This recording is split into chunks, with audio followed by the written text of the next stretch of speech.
Hello students, PYQ की series में हम लोग वर्ष 2023 में जो आपका प्रश्न पत्र आया था उसमें से डेटाबेस यूनिट से क्या क्या प्रश्न थे उसका हम लोग सॉल्यूशन करेंगे। तो सबसे पहला प्रश्न एमसीक्यू से आपसे पूछा गया था। The row of a relation are known as row, यानी रिकॉर्ड्स, ठीक है, और रिलेशन मतलब टेबल। किसी टेबल में रोज को, रिकॉर्ड्स को किस नाम से जाना जाता है? इसका उत्तर होगा टपल्स। ठीक है, टेबल में जो रो होते हैं उसे हम लोग टपल्स बोलते हैं। अगला प्रश्न पूछा गया था एसक्यूएल मींस, एसक्यूएल का फुल फॉर्म बताना था। सही उत्तर होगा स्ट्रक्चर्ड क्वेरी लैंग्वेज। अगला MCQ, duplication of data is known as, data का डुप्लीकेशन क्या कहलाता है? सही उत्तर होगा डेटा रेडुंडेंसी। अगला प्रश्न था 3 अंक के लिए। आपको यहां पर बताना था what are the various data models available in database system. Database system में कौन कौन से मॉडल्स होते हैं? देखिए, इसका उत्तर कुछ इस प्रकार से होगा। ऐसे तो डेटाबेस मॉडल बहुत सारे होते हैं, लेकिन आपके बुक में 3 डेटा मॉडल के बारे में बताया गया है, तो हम लोग यहाँ पर उन्हीं 3 डेटा मॉडल को लिखेंगे। सबसे पहले तो आपको बताना ये है डेटा मॉडल्स क्या है। चाहे तो आप इसको नहीं भी लिखेंगे तो चलेगा, क्योंकि यहाँ पर आपसे केवल ये पूछ रहा है कि वेरियस डेटा मॉडल्स डेटाबेस में क्या है, लेकिन थोड़ा सा डेटा मॉडल के बारे में डिफाइन कर दीजिएगा। डेटा मॉडल के बारे में कहा जाता है it defines the data element and the relationships between the data element. Data model define करता है डेटा एलिमेंट को कि किस किस डेटा से मिलकर के आपका डेटा मॉडल बना है, साथ ही साथ उन डेटा का आपस में रिलेशनशिप। बेसिकली डेटा एलिमेंट का आपस में जो रिलेशनशिप है उसको हम लोग देखते हैं डेटा मॉडल के अंतर्गत। आगे बताया गया है data models are used to show how data is stored. Data model का मुख्य काम तो ये होता है ये दिखलाना कि डेटा किस प्रकार से स्टोर किए गए हैं, कनेक्टेड, डेटा किस प्रकार से आपस में कनेक्टेड है, एक्सेस्ड, डेटा को आप कैसे एक्सेस यानी यूज कर सकते हो, एंड अपडेटेड, और डेटा को आप कैसे अपडेट कर सकते हो in the database management system. ठीक है, तो बेसिकली डेटा मॉडल का मतलब ये होता है कि डेटा को स्टोर करने का, एक्सेस करने का, अपडेट करने का अलग अलग तरीका होता है, उन तरीके को ही हम लोग डेटा मॉडल कहते हैं। 3 main data models are, 3 data model क्या क्या है? पहला रिलेशनल डेटा मॉडल, दूसरा हायरार्किकल डेटा मॉडल, तीसरा नेटवर्क डेटा मॉडल। अब हम लोग इन तीनों को थोड़ा सा डिस्क्राइब करेंगे क्योंकि ये 3 मार्क्स का क्वेश्चन है। सबसे पहले बात करते हैं रिलेशनल डेटा मॉडल की। The most popular data model in DBMS is the relational data model. ठीक है, सबसे पॉपुलर डेटा मॉडल अगर डीबीएमएस में कोई है तो वो है आपका रिलेशनल डेटा मॉडल।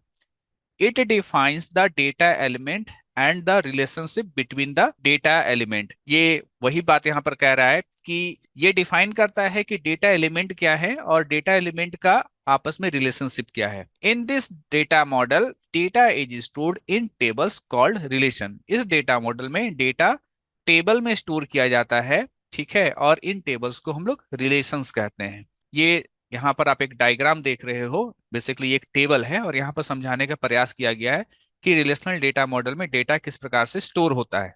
यहाँ पर देखिए आपके पास एक टेबल है, इस टेबल में कुछ कॉलम्स के नाम हैं, जैसे student ID, S name, student name, student का एज, स्टूडेंट का क्लास और स्टूडेंट का सेक्शन। ये कॉलम्स के नाम है, यहाँ पर बताया भी गया है कॉलम्स। ये जो स्टूडेंट का आईडी है, नाम है, एज है, इसको हम लोग एट्रीब्यूट बोलते हैं, यानी S I D, S name, S age, S class, ये क्या है? एट्रीब्यूट्स कहलाते हैं। और अगर यहाँ देखा जाए तो यहाँ पर कुछ रिकॉर्ड्स है। ये पहले स्टूडेंट का रिकॉर्ड है, ये दूसरे, ये तीसरे, ये चौथे और ये पांचवे। तो इन रिकॉर्ड्स को हम लोग क्या बोलते हैं? इन रिकॉर्ड्स को हम लोग टपल्स बोलते हैं। और ये जो पूरा टेबल है, इस टेबल को क्या बोलते हैं? हम लोग रिलेशन बोलते हैं। और रिलेशनल डेटा मॉडल में ऐसा नहीं है कि एक टेबल, वहां पर एक से ज्यादा टेबल भी हो सकते हैं और उन टेबल में भी आपस में संबंध होता है। अब आगे बढ़े, हमारा जो अगला डेटा मॉडल है उसका नाम है हायरार्किकल डेटा मॉडल। इसके बारे में बताया जा रहा है hierarchical data model was the first DBMS model. ठीक है, पहला अगर कोई डीबीएमएस मॉडल था तो वो आपका हायरार्किकल डेटा मॉडल था। This model organises the data in the hierarchical tree structure. इस डेटा मॉडल के तहत डेटा किस रूप में अरेंज किया गया होता है, ऑर्गेनाइज किया गया होता है ट्री स्ट्रक्चर के रूप में।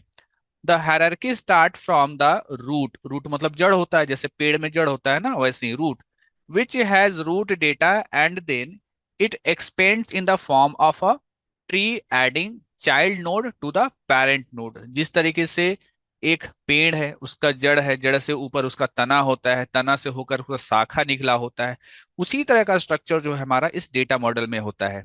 ठीक है, यहाँ पर पेरेंट नोड आप जो है रूट यानी जड़ को कह सकते हो, और चाइल्ड नोड जो है वो आप शाखा को कह सकते हो। अभी हम लोग देखेंगे। This model easily represent some of the real world relationship like food recipes, site map of a website. इस मॉडल का इस्तेमाल करके हम लोग रियल वर्ल्ड रिलेशनशिप को आसानी से दिखा सकते हैं। ठीक है, जैसे कि किसी वेबसाइट का साइट मैप दिखाना हो। एक एग्जांपल देखिए, यहां पर देखिए शूज। ठीक है, शूज से निकला क्या, दो category, women's shoes and men's shoes.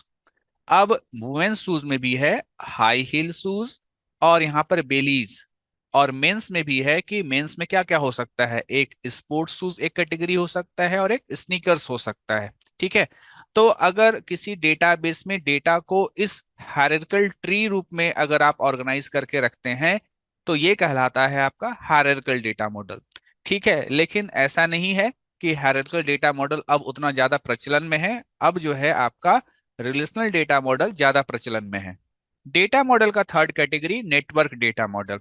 इसके बारे में कहा जाता है this model is an extension of the hierarchical model.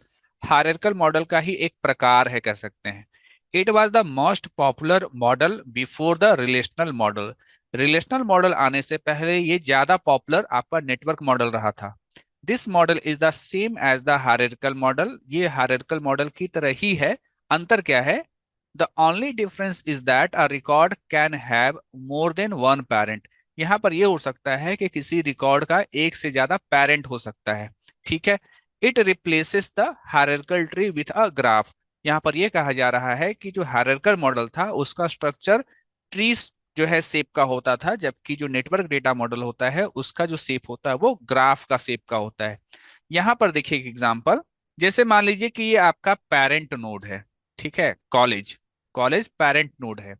अब कॉलेज में दो चीज हैं, एक सीएससी डिपार्टमेंट और एक उसका लाइब्रेरी डिपार्टमेंट। ठीक है, तो ये क्या कहलाएंगे, ये आपका कहलाएंगे चाइल्ड। कौन कौन, सीएससी डिपार्टमेंट और लाइब्रेरी, ये क्या कहलाएंगे, चाइल्ड नोड कहलाएंगे।